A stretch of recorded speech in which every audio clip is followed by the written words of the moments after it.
Jadi kalau ini nanti mungkin dilihat oleh para bupati, wali kota, dan gubernur, saya mengingatkan ini ada surat dari Kementerian Keuangan kepada gubernur, bupati, wali kota, mulai tanggal 31 Maret 2021, juga 13 Desember. Kalau 31 Maret, pokoknya terakhir kesimpulannya berkenaan dengan hal-hal tentang ini 3K ini diharapkan saudara untuk ini kepada gubernur dan bupati wali kota segera melaksanakan pengangkatan P3K sesuai dengan formasi yang ditetapkan oleh Kementerian Pendidikan Aparatur Negara dan Reformasi Birokrasi, serta merealisasikan pembayaran gaji dan tunjangan P3K sesuai dengan ketentuan yang berlaku.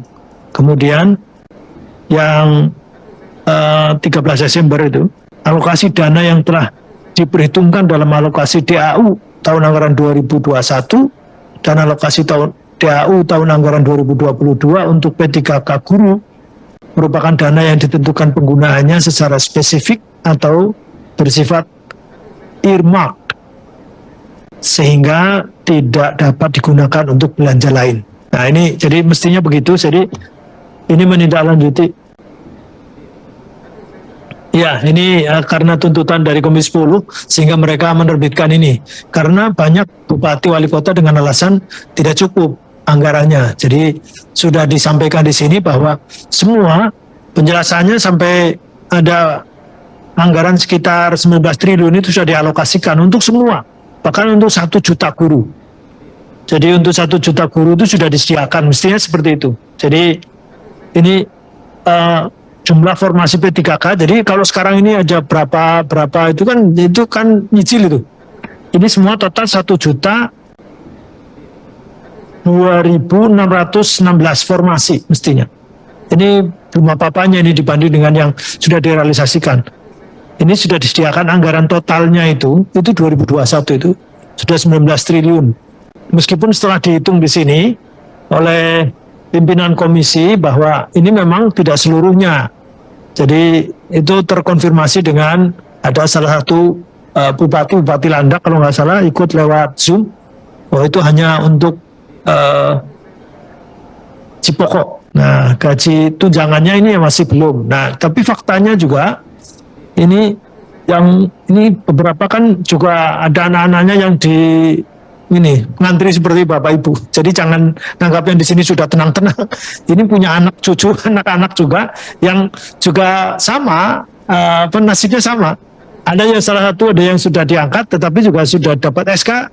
Ternyata juga baru gaji pokok, kemudian tunjangannya belum diberikan juga ada. Jadi, tetapi lewat forum ini saya mengingatkan bahwa ini semuanya sudah menjadi kesepakatan kita hanya karena memang ada beberapa daerah yang ternyata tidak mengajukan atau bahkan sudah disetujui oleh Kemenpan RB ditarik seperti Kabupaten Brebes dan Jayawijaya.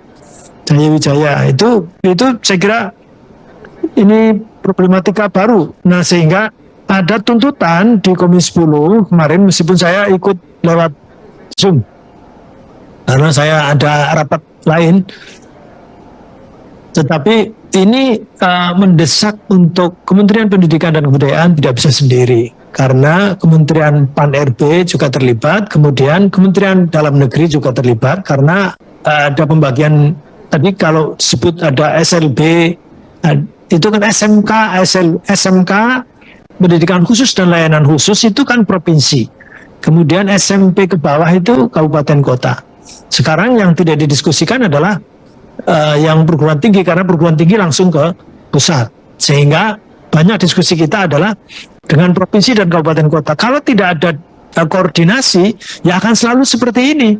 Akan ada ketika dikabulkan, kemudian dengan alasan anggarannya tidak ada, padahal secara umum ketentuan dari Kementerian Dalam Negeri juga sudah ada. Dan kita juga sudah diskusi di sini. Sudah kita hadirkan semua. Itu Permendagri nomor 6 2021. Tidak mungkin, mestinya tidak ada daerah-daerah yang kemudian menolak, apalagi kemudian ada nanti yang secara teknis seperti tadi bahasa Inggris misalnya, sebelumnya ada olahraga, kemudian guru kesenian dan sebagainya itu, kemudian PAI dan seterusnya. Ini semua sudah dicarikan jalan keluar. Dan akhirnya semua sudah diselesaikan di sini. Jadi kesepakatan untuk kemudian membuka olahraga, kemudian bahasa Inggris dicarikan jalan keluar. Tetapi realisasinya seperti ini, maka pertemuan ini menjadi penguat.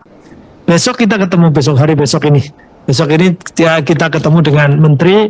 Mudah-mudahan sebagian yang sudah kita cicil itu secara teknis harus segera diselesaikan, tetapi secara kebijakan juga harus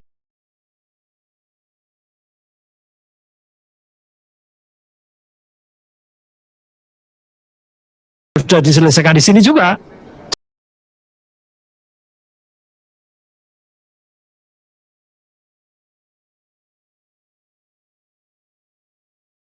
Jangan sampai kemudian berulang terus, nanti kita akan mendapatkan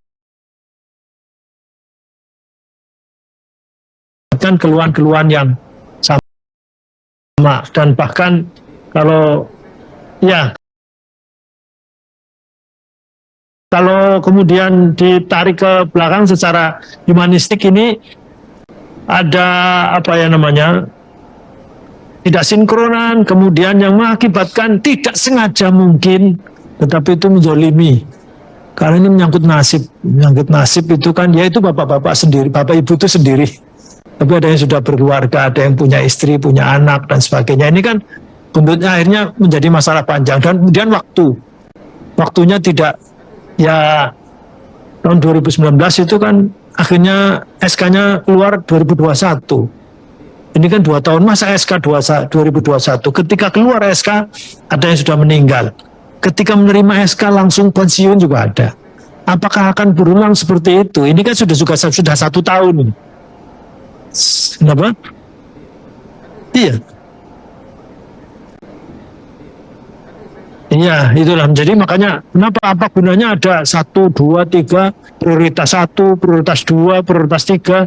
Kalau prioritas 1 lebih dulu, selesaikan dulu misalnya begitu. Nah, itulah saya kira ini kan kita tidak sedang ngomong sendiri. Ini mudah-mudahan Bu Nono, Pak Nadiem juga melihat, atau mungkin sekarang tidak dilihat, mungkin nanti akan dibuka malam hari atau direnungkan, mudah-mudahan mendengarkan juga keluhan Bapak Ibu, untuk nanti besok juga kita akan menyampaikan lagi kepada beliau-beliau. Saya kira demikian, dan waktunya sudah berakhir, maka ini ada kesimpulan tetapi panjang sekali, dan saya hanya perkenankan saya mengambilkan kesimpulan sedikit saja terhadap aspirasi dan informasi yang disampaikan oleh para narasumber. Ada 3 dari kelompok kerja guru bahasa Inggris Sekolah Dasar Provinsi DKI Jakarta, kemudian Forum Honorer PGRI Provinsi Jawa Timur, dan Forum Honorer PGRI Kersdenan Besuki, kemudian Forum Guru Prioritas Pertama Negeri dan Swasta FG PPNS. Komisi 10 menyampaikan pandangan, 1, mendesak pemerintah dan pemerintah daerah untuk segera berkoordinasi untuk memastikan anggaran gaji dan tunjangan guru P3K bersumber dari APBN dapat dipahami secara baik oleh Pemda, memiliki skema pembayaran jelas dan tidak menjadi beban APBD. Ini surat-suratnya sudah ada ini. Akhirnya terpaksa kita buka lagi nih. Kemudian yang kedua, mendesak pemerintah pusat untuk melakukan langkah-langkah percepatan penyelesaian permasalahan seleksi guru ASN P3K, di antaranya memperbesar ketersediaan formasi secara maksimal dengan koordinasi dengan pemerintah daerah, mencegah terjadinya pergeseran antar guru di sekolah induk, dan mempercepat guru yang lulus P3K untuk mendapatkan SK atau nomor induk P3K.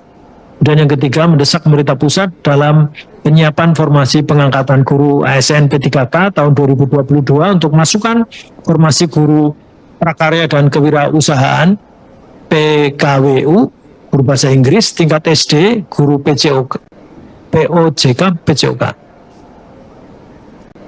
Nah, kemudian PPKN, PAI, guru disabilitas dan tenaga pendidikan sesuai dengan kebutuhan daerah. Kemudian mendorong pemerintah agar tahapan seleksi guru ASN P3K 2022 ditujukan untuk memprioritaskan peserta P1 sejumlah 193.954 yang lulus passing grade namun belum mendapatkan formasi untuk mendapatkan formasi dan SK.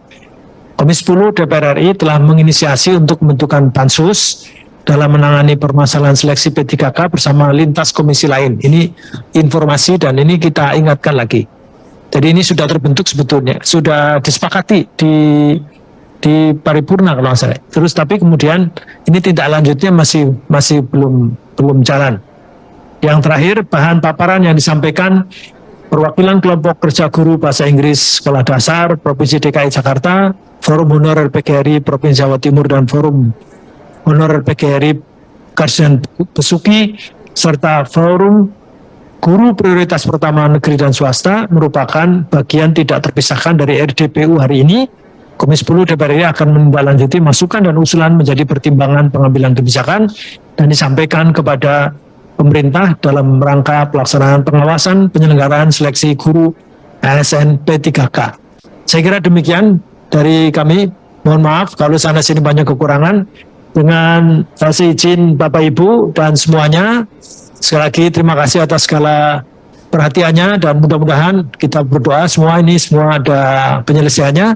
Kita tentu mengikuti mekanisme yang ada sesuai dengan peraturan perundangan.